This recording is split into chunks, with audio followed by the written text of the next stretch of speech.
Okay, so you've had a chance to think about your personal response to stress and how your body kind of lets you know, hey, this is stressful. Um, Whether it be through an increased heart rate, or maybe you're sweating, or maybe you're feeling anxious. Any of those things are part of the stress response that your body automatically goes into in a stressful situation. And the reason that your body does this is because when you're stressed, your body releases adrenaline and it releases stress hormones. And we're going to talk about two of those stress hormones.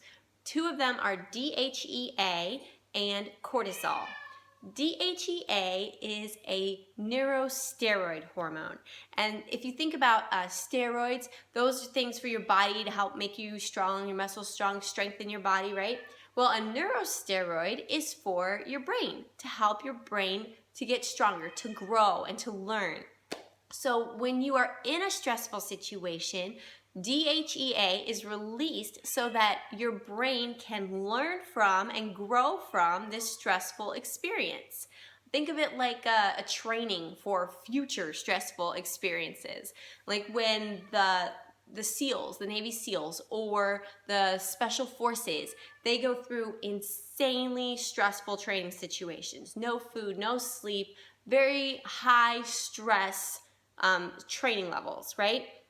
That's because they need to train so that when they are in those situations again, they'll have something to draw back on and remember how they overcame that stressful situation, what they did. And the DHEA that is released during a stressful situation helps your brain to grow and to remember and to learn from your stressful situation you're in now so that you can apply it when you have another stressful situation in the future.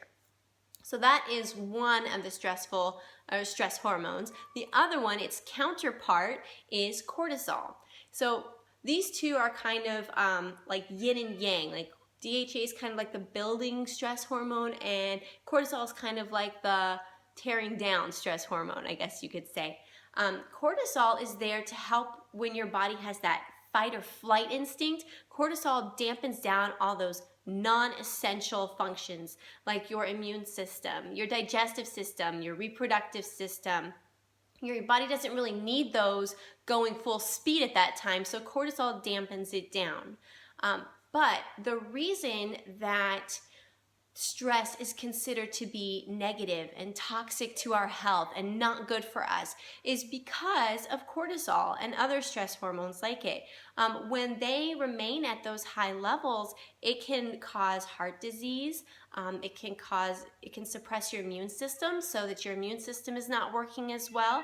And cortisol also speaks to the mood, motivation, and fear centers of your brain. So it's been linked to anxiety and depression, which is why when people talk about stress, they're like, oh, stress is bad, stress is toxic, because of all these things that are linked to having high cortisol levels. And that's why so many times we are told that we need to avoid stress or cope with stress, right?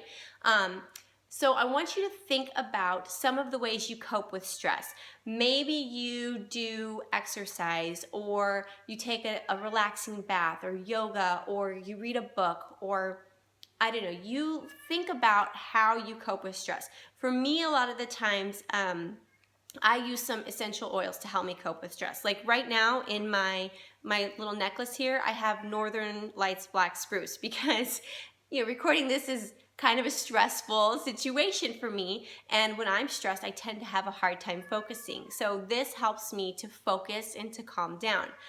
So think about how you cope with stress. And then when we come back, I'm going to share with you some things about coping with stress that new research is showing us that you probably never considered before.